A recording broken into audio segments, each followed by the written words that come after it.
नमस्कार दोस्तों, स्वागत है आपका एक बार फिर से हमारे इस YouTube चैनल में। दोस्तों, आज की महत्वपूर्ण खबर, बिहार में संविदा पर नियोजित कर्मी, आउटसोर्स कर्मी, अवर्गीकृत कर्मी के लिए सारा खबर आपको बताएं। इससे पहले अगर आप हमारे चैनल पर नए हैं तो चैनल को सब्सक्राइब कर लें और बेल आइकॉन जरूर दबा लें।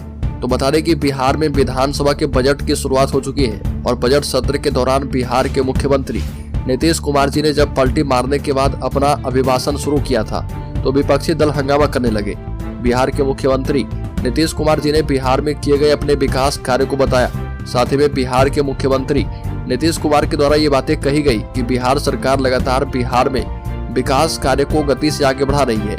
और जब वो इसके पहले महागठबंधन में शामिल हुए थे तो उन्होंने आरोप लगाया कि गठबंधन के लोग गड़बड़ कर रहे थे और वो धरातल पर रहकर कोई काम नहीं करना चाहते थे।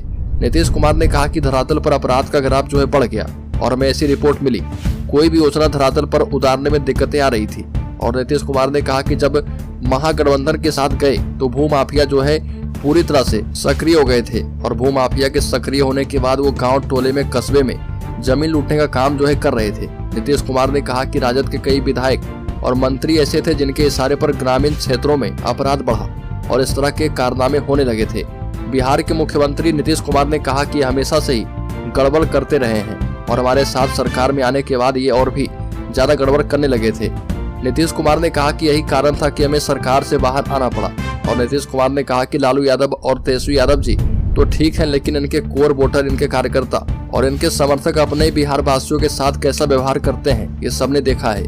नीतीश कुमार ने कहा कि हमें लगातार शिकायतें मिल रही थी जिसका खामियाजा जनता को भुगतना पड़ रहा था और इसलिए सरकार से हमने निकलने का प्रयास किया। हालांकि सभी राजनीतिक बातें हैं और इससे राज्य के संविदा कर्मी, आउटसोर्स कर्मी का कोई भी लाभ होने वाला नहीं है। हालांकि बिहार सरकार के मुख्यमंत्री नीतीश कुमार ने यह भी बातें कही कि हमारी प्राथमिकता रोजगार और आउटसोर्स कर्मी का जो हाल ही में वेतन वृद्धि प्रक्रिया शुरू किया गया था उसे जारी रखना है और आने वाले दिनों में तमाम आउटसोर्स कर्मी, संविदा कर्मियों का भला होने वाला है। नीतीश कुमार ने अपने संकल्प 10 लाख रोजगार और कर्मी के वेतन वृद्धि को लेकर स्पष्ट संकेत दिए और लोकसभा में इस बार जदयू कहीं से भी कमजोर नहीं पड़ना चाह रही है और इसलिए नीतीश कुमार बड़े बड़े फैसले लेने से इस बार चूकेंगे नहीं।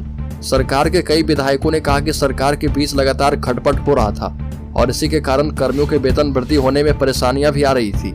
एक तरफ से सहमति बन रही थी तो एक तरफ से सहमति जो है नहीं बन रही थी और इस तरह की स्थिति बन गई थी।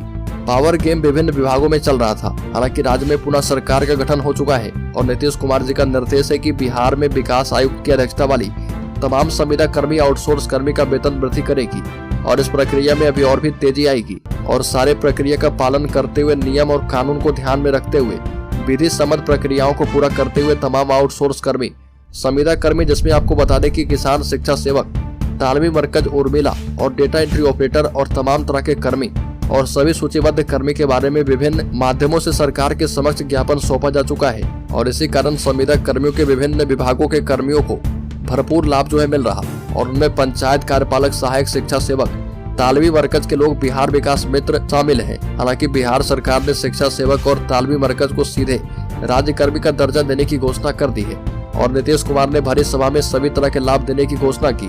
एनएचएम के अंतर्गत आने वाले 25,000 कर्मी का वेतन वृद्धि भी किया गया है और विकास मित्र, शिक्षा सेवक, तालवी मरकज साथ ही अन्य कर्मी है जिनका वेतन वृद्धि किया गया है और इसका फीडबैक सरकार को गया है। सरकार फीडबैक से खुश है और बाकी बचे अन्य कर्मियों के लिए एक बार फिर से वेतन वृद्धि की घोषणा सरकार कर सकती है।